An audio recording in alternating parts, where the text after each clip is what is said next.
शान्ताकारं भुजगशयनं पद्मनाभं सुरेशं विश्वाधारं गगनसदृशं मेघवर्णं शुभांगं लक्ष्मीकान्तं कमलनयनं योगिभिध्यानगम्यं वन्दे विष्णुं भवभयहरं सर्वलोकैकनाथं।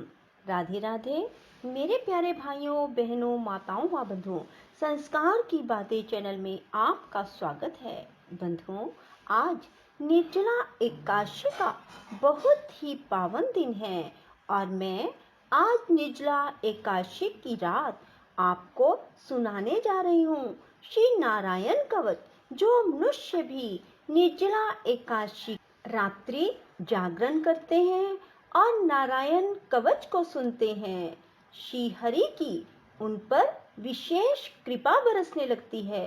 बंधुओं, नारायण कवच एक ऐसी शक्ति है जिसे पढ़ने से पग पग पर भगवान श्री हरि मनुष्य के साथ रहते हैं, उन्हें हर संकट से बचाते हैं। सो बंधुओं, आज निर्जला एकादशी के पावन अवसर पर आप श्री नारायण कवच को अवश्य सुने। बंधुओं, एकाग्रचित होकर प्रेम भाव से भगवान विष्णु का ध्यान करते हुए श्री नारायण कवच को सुने। बंधुओं, यदि आपने हमारे YouTube चैनल संस्कार की बातें अब तक सब्सक्राइब नहीं किया तो जरूर करें और बेल आइकन दबाना ना भूलें, ताकि आपको हमारी आने वाली सभी वीडियोस की जानकारी सबसे पहले हो सके। बंधुओं, वीडियो को पूरी सुने। सुनने के बाद कमेंट बॉक्स में जय विष्णु भगवान जरूर लिखें। बोलो विष्णु भगवान की जय हो। राजा परीक्षित ने पूछा, भगवान, देवराज इंद्र ने जिससे सुरक्षित होकर शत्रुओं की चतुरंगिनी सेना को खेल खेल में अनायास ही जीतकर त्रिलोकी की राज लक्ष्मी का उपभोग किया, आप उस नारायण कवच को सुनाइए और यह भी बताइए कि उन्होंने उससे सुरक्षित होकर रणभूमि में किस प्रकार आक्रमणकारी शत्रुओं पर विजय प्राप्त की। श्री शुकदेव जी ने कहा, परीक्षित, जब देवताओं ने विश्वरूप को पुरोहित बना लिया, तब देवराज इंद्र के प्रश्न करने पर विश्वरूप ने नारायण कवच का उपदेश दिया, तुम एकाग्रचित होकर उसे सुनो।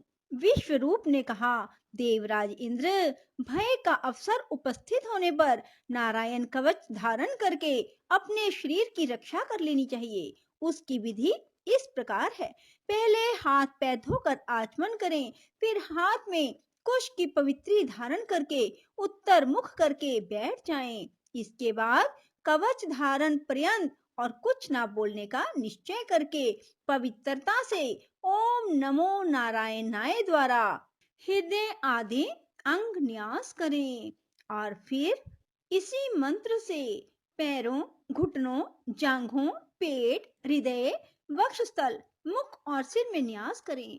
पूर्वोक्त मंत्र के यकार से लेकर ओमकार तक 8 अक्षरों का सिर से आरंभ कर उन्हें 8 अंगों में विपरीत क्रम से न्यास करें।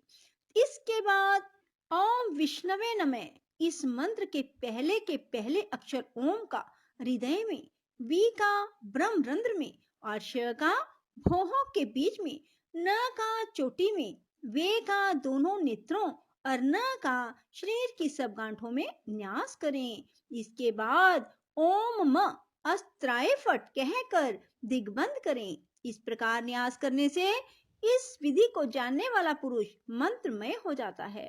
इसके बाद समग्र ऐश्वर्य, यश, धर्म, लक्ष्मी, ज्ञान, वैराग्य से परिपूर्ण इष्ट देव भगवान का ध्यान करें और अपने को भी तद्रूप ही चिंतन करें। इसके बाद विद्या, तेज और तप स्वरूप इस कवच का पाठ करें। भगवान श्री हरि गरुड़ जी के पीठ पर अपने चरण कमल रखे हुए हैं। अनिमा आदि 8 सिद्धियां उनकी सेवा कर रही हैं। 8 हाथों में शंख, चक्र, ढाल, तलवार, गदा, बाण, धनुष और पाश धारण किए हुए हैं। वे ही ओमकार स्वरूप प्रभु सब प्रकार से सब और से मेरी रक्षा करें। मत्स्य मूर्ति भगवान जल के भीतर जल जंतुओं से वरुण के पास से मेरी रक्षा करें। माया से ब्रह्मचारी रूप धारण करने वाले वामन भगवान स्थल पर और विश्वरूप श्री त्रिविक्रम भगवान आकाश से मेरी रक्षा करें। जिनके घोर अट्टहास करने पर सब दिशाएं गूंज उठी थी। गर्भवती दैत्य पत्नियों के गर्भ गिर गए थे। वे दैत्य युद्धपतियों के शत्रु भगवान नरसिंह किले, जंगल, रणभूमि आदि विकट स्थलों में मेरी रक्षा करें। अपनी दाढ़ों पर पृथ्वी को उठा लेने वाले यज्ञ मूर्ति वराह भगवान मार्ग में परशुराम जी पर्वतों के शिखरों पर और लक्ष्मण जी के सहित भरत के बड़े भाई भगवान रामचंद्र प्रवास के समय मेरी रक्षा करें। भगवान नारायण मारन, मोहन आदि भयंकर अभिचारों और सब प्रकार के प्रमादों से मेरी रक्षा करें। ऋषि श्रेष्ठ नर गर्भ से, योगेश्वर भगवान दत्तात्रेय योग के विघ्नों से और त्रिगुण अधिपति भगवान कपिल करम बंधन से मेरी रक्षा करें। परम ऋषि सनत कुमार कामदेव से, हयगिर भगवान मार्ग में चलते समय देव मूर्तियों को नमस्कार आदि ना करने के अपराध से, देव ऋषि नारद सेवा अपराधों से और भगवान कच्छप सब प्रकार के नरकों से मेरी रक्षा करें। भगवान धन्वंतरी कुपथ्य से, जितेंद्र भगवान ऋषभदेव सुख दुख आदि भयदायक द्वंद्वों से, यज्ञ भगवान लोकापवाद से, बलराम जी मनुष्यकृत कष्टों से और श्री शेष जी क्रोधवश नामक सर्पों के गणों से मेरी रक्षा करें। भगवान श्री कृष्ण द्वैपायन व्यास जी अज्ञान से, बुद्धदेव पाखंडियों से, प्रमाद से मेरी रक्षा करें। धर्म रक्षा करने वाले महान अवतार धारण करने वाले भगवान कलिक पाप बहुल कलिकाल के दोषों से मेरी रक्षा करें। प्रातः काल भगवान केशव अपनी गदा लेकर, कुछ दिन चढ़ जाने पर भगवान गोविंद अपनी बांसुरी लेकर, दोपहर के पहले भगवान नारायण अपनी तीक्ष्ण शक्ति लेकर और दोपहर को भगवान विष्णु चक्रराज सुदर्शन लेकर मेरी रक्षा करें। तीसरे पहर में भगवान मधुसूदन अपना प्रचंड धनुष लेकर मेरी रक्षा करें। सायंकाल में ब्रह्मा आदि त्रिमूर्तिधारी माधव, सूर्यास्त के बाद ऋषिकेश, अर्धरात्रि के पूर्व तथा अर्धरात्रि के समय अकेले भगवान पद्मनाभ मेरी रक्षा करें। रात्रि के पिछले पहर में श्री वत्सलांचन श्री हरि, उषा काल में खड़गधारी भगवान जनार्दन, सूर्योदय से पूर्व श्री दामोदर और संपूर्ण संध्याओं में काल मूर्ति भगवान विश्वेश्वर मेरी रक्षा करें। सुदर्शन आपका आकार चक्र की तरह है। आपके किनारे का भाग प्रलयकालीन अग्नि के समान अत्यंत तीव्र है। आप भगवान की प्रेरणा से सब और घूमते रहते हैं। जैसे आग वायु की सहायता से सूखे घास फूस को जला डालती है, वैसे ही आप हमारी शत्रु सेना को शीघ्र से शीघ्र जला दीजिए। कोमुद की गदा आपसे छूटने वाली चिंगारियों का स्पर्श वृक्ष के समान असह है। आप भगवान अजित की प्रिया है और मैं उनका सेवक हूँ। इसलिए आप कुष्मांड, विनायक, यक्ष, राक्षस, भूत और प्रेत आदि ग्रहों को अभी कुचल डालिए, मेरे शत्रुओं को चूर चूर कर दीजिए। शंख श्रेष्ठ, आप भगवान श्री कृष्ण के फूंकने से भयंकर शब्द करके मेरे शत्रुओं का दिल दहला दीजिए एवं यातुधान, प्रमद, प्रेत, मातृका, पिशाच, ब्रह्म राक्षस आदि भयावने प्राणियों को यहाँ से तुरंत भगा दीजिए। भगवान की श्रेष्ठ तलवार आपकी धार बहुत तीक्ष्ण है।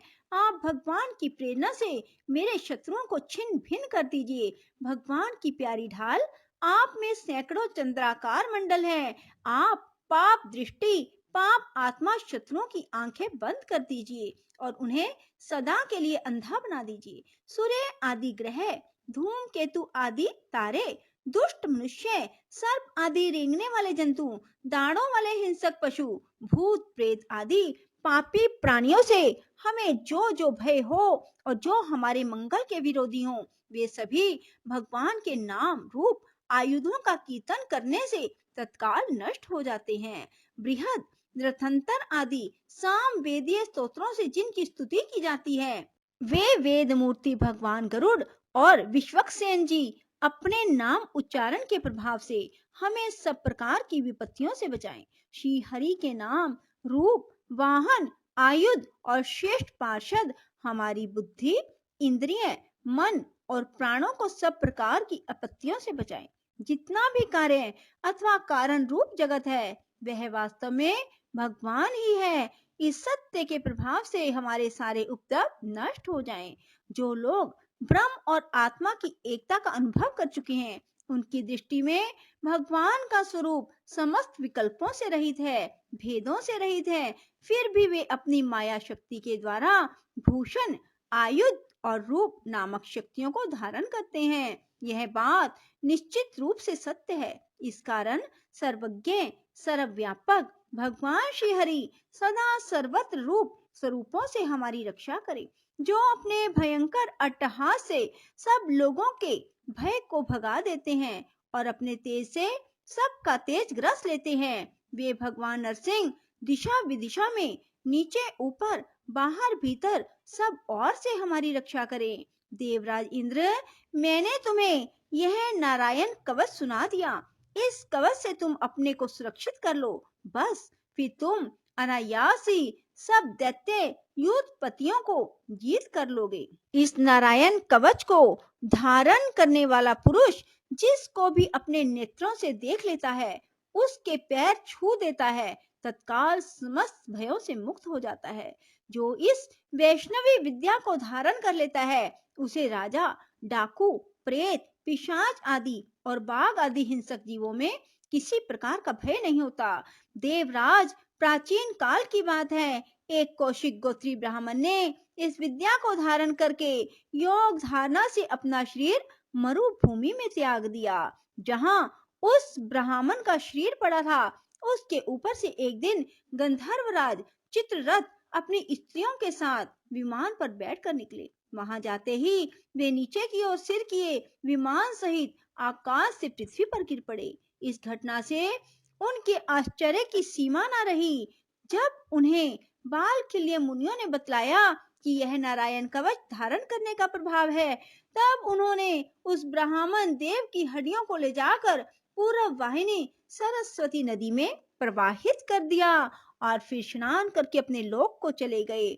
श्री सुखदेव जी कहते हैं, परीक्षित, जो पुरुष इस नारायण कवच को समय पर सुनता है, जो आदर पूर्वक इसे धारण करता है, उसके सामने सभी प्राणी आदर से झुक जाते हैं और वह सब प्रकार के भयों से मुक्त हो जाता है। परीक्षित, शतकर्तु इंद्र ने आचार्य विश्वरूप जी से यह वैष्णवी विद्या प्राप्त करके रणभूमि में असुरों को जीत लिया और वे त्रैलोक्य लक्ष्मी का उपभोग करने लगे। बोलो श्री विष्णु भगवान की जय हो। राधे राधे। जय श्री कृष्णा। बंधुओं, यदि आपको हमारी वीडियो पसंद आए तो इसे लाइक करें और शेयर भी जरूर करें। धन्यवाद।